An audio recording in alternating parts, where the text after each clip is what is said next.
सुप्रभात बच्चों, मैं आरती मौर्य कक्षा 12 आप लोगों को हिंदी पढ़ाने जा रही हूँ। जैसा कि आप लोगों को पता भी है और आप लोगों ने लिख भी लिया है, हिंदी गद्य साहित्य का इतिहास, उसके बारे में जो सभी युग हैं, भारतेंद्र युग, द्विवेदी युग, छायावादी युग, सबको आप लोगों ने लिख लिया है। और अब उसी क्रम में मैं गद्य गरिमा में आप लोगों को वासुदेव सरल अग्रवाल का जीवन परिचय बताने जा रही हूँ, जिसको कि मैंने पहले बताया भी है कि आप लोगों को उसे कैसे लिखना है।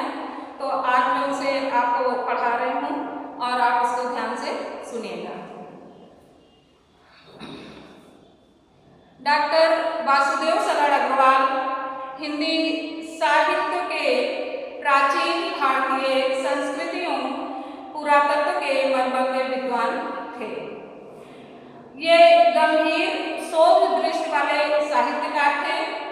अपने प्राचीन भारतीय साहित्य, इतिहास, संस्कृति एवं महापुरुषों को प्रकाश में लाने का इन्होंने सफल प्रयास किया और इनके निबंधों में भारतीय संस्कृति का उदात्त स्वरूप अभिव्यक्त हुआ है।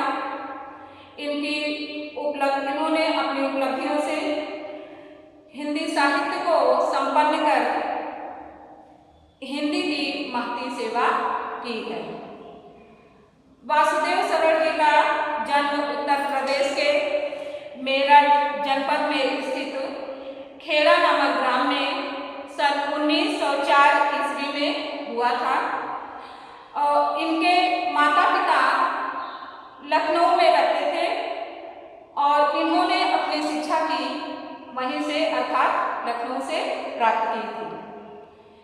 इन्होंने काशी विश्वविद्यालय से बीए तथा लखनऊ विश्वविद्यालय से एमए की परीक्षा उत्तीर्ण की और इसी विश्वविद्यालय से इन्होंने अपना शोध प्रस्तुत किया, जिसका विषय था पर्णकालीन भारत। ये काशी हिंदू विश्वविद्यालय के भारतीय महाविद्यालय में पुरातत्व एवं प्राचीन इतिहास विभाग के अध्यक्ष एवं आचार्य भी रहे थे। पाली, संस्कृत, अंग्रेजी आदि भाषाओं तथा उनके साहित्य का इन्होंने बहुत गहन अध्ययन किया और लखनऊ तथा मथुरा के पुरातत्व संग्रहालय में निरीक्षक के पद पर कार्य भी किया और हिंदी साहित्य एवं पुरातत्व के ज्ञाता इस विद्वान ने सन 1967 ईस्वी में इस नश्वर संसार को त्याग दिया। इसका मतलब बच्चों समझ रहे हो? इसका मतलब है कि इन्होंने 1967 ईस्वी में अपने प्राण त्याग दिए, अर्थात इनकी मृत्यु हो गई। इन्होंने अनेक तरह की रचनाएं की, जैसे निबंध संग्रह। निबंध इनका क्या क्या है इसको आप जान लीजिए, जैसे भारत की एकता, पृथ्वी पुत्र, कला और संस्कृति, कल्प वृक्ष, वाग्धारा आदि। और भी इनकी रचनाएं हैं, जैसे समीक्षा, मलिक मोहम्मद जायसी के पद्मावत, कालिदास के मेघदूत की संजीवनी व्याख्या आदि, ये इनकी समीक्षा है। शोध साहित्य, शोध माने समझते हो बच्चों? शोध माने होता है खोज। तो इन्होंने पर्णकालीन भारत इनका प्रसिद्ध शोध ग्रंथ है और सांस्कृतिक ग्रंथ भी है, जैसे भारत की मौलिक एकता, हर्ष चरित्र, एक सांस्कृतिक अध्ययन आदि। इसी प्रकार से इन्होंने कुछ संपादन भी किया है, जैसे पोद्दार अभिनंदन ग्रंथ, अनुवाद इनका है हिंदू सभ्यता, और इसके अतिरिक्त इन्होंने भारतीय कसीद, प्रमेय पुराण, लोक कला, निबंधावली आदि इनकी मुख्य रचनाएं हैं।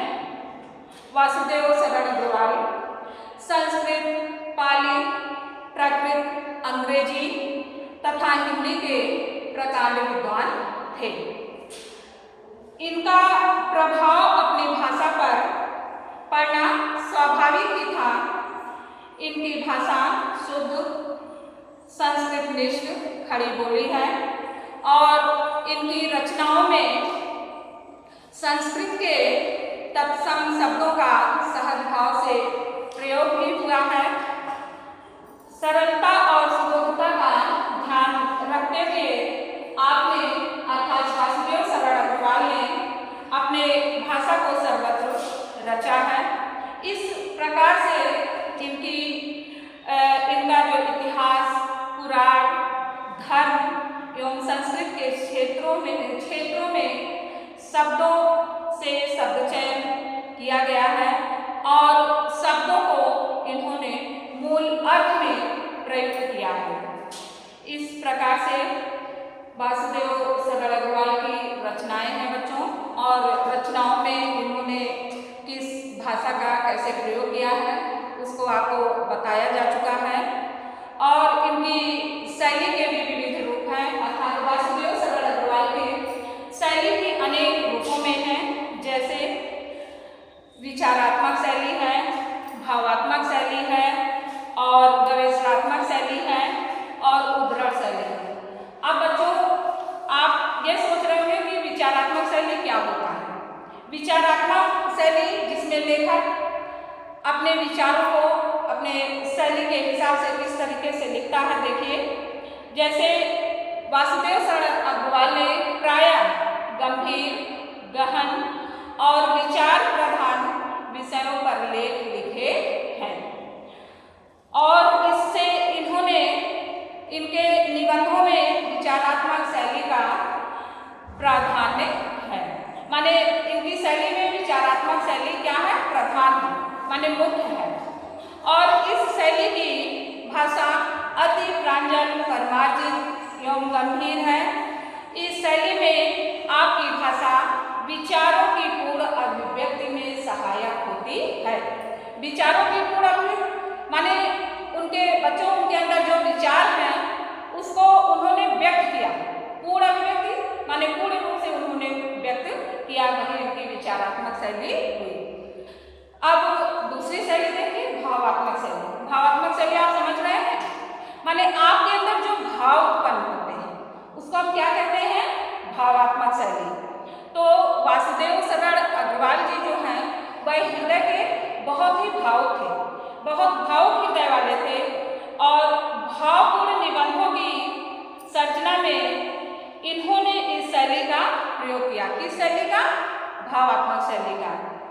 एक चिंतक होने के साथ साथ, चिंतक माने चिंतनशील होने के साथ साथ यह एक सहृदय भी हैं और इनकी काव्य शैली कहीं न कहीं बड़ी ही भावमय हो उठती है।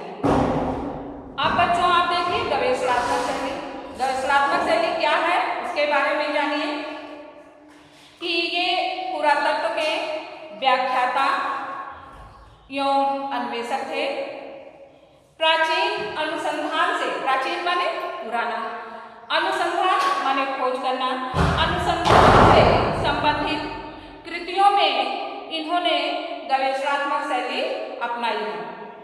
इस शैली में भाषा अपेक्षाकृत अधिक संस्कृतनिष्ठ तथा क्लिष्ट हो गई है। क्लिष्ट माने बच्चों कठिन। इतना होते हुए भी इस शैली में प्रवाह और माधुर्य है। प्रवाह माने तेजी, माधुर्य मधुरता। तो अगली शैली इनकी है उद्धरण शैली। उद्धरण शैली देखिए क्या है कि ये संस्कृत के मनीषी थे, अतः अपनी बात कहते हुए संस्कृत से उद्धरण देकर माने संस्कृत से उदाहरण देकर अपनी बातों की ये पुष्टि करते थे और ऐसी पुष्टि करने की इनकी एक प्रवृत्ति थी, माने आदत थी। और इनके निबंध जैसा कि अभी आप आगे पढ़ेंगे राष्ट्र का स्वरूप, इस निबंध में यह चीज आपको देखने को भी मिलेगा, पढ़ने को भी मिलेगा। इस प्रकार से इन्होंने अपने निबंधों को संस्कृत उद्धरण में माने उदाहरण में प्रारंभ कर संस्कृत उद्धरण में अर्थात संस्कृत उदाहरण के साथ ही उन्होंने उस निबंध को समाप्त भी किया है। इस प्रकार बच्चों आपने देखा कि वासुदेव सरल अग्रवाल का जन्म कब हुआ, उनकी मृत्यु कब हुई, उन्होंने कहाँ शिक्षा प्राप्त की और शिक्षा प्राप्त करके आगे उन्होंने क्या किया। तो हिंदी का निबंध साहित्य अत्यंत समृद्ध है, तथापि हिंदी साहित्य के इतिहास में आप अपनी मौलिकता, विचारशीलता एवं विद्वता के लिए आदर से याद किए जाएंगे।